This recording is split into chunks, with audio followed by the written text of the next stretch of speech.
Ils ont répondu présents dès le début de la matinée et l'attendent par centaines, puis par milliers. Martin Fayulu, leur candidat, arrivé selon un décompte provisoire, deuxième à la présidentielle, il ne s'est pas adressé à sa base depuis l'annonce des résultats. Des résultats qu'ils contestent tous ici. On nous dit qu'il y a la Cour constitutionnelle. Nous allons demander à Nanga d'étaler tous les procès-verbaux, bureau par bureau par.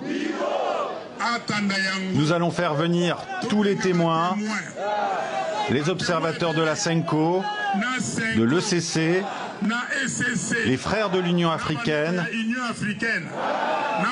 de l'Union européenne, de la SADC, de la CIRGL, de la CEAC, de la société civile, des mouvements citoyens.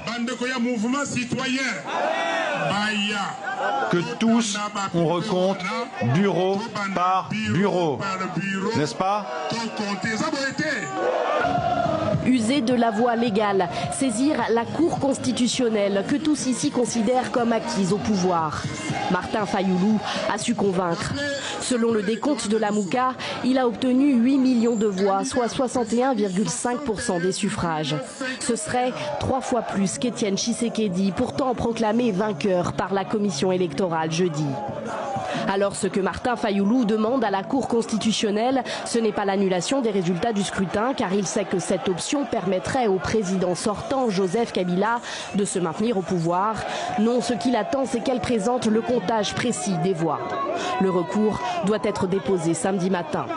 Cette initiative suffira-t-elle à faire retomber la tension dans le pays? Jeudi, des partisans de Martin Fayulu sont allés à l'affrontement à Kinshasa, jusque devant le siège de l'UDPS de Félix Tshisekedi. Ailleurs dans le pays, dans plusieurs bastions de la Mouka, d'autres violences, à Kisangani au nord-est et à Kikwit à 500 km à l'est de Kinshasa, des échauffourées avec les forces de l'ordre auraient fait au moins 5 morts.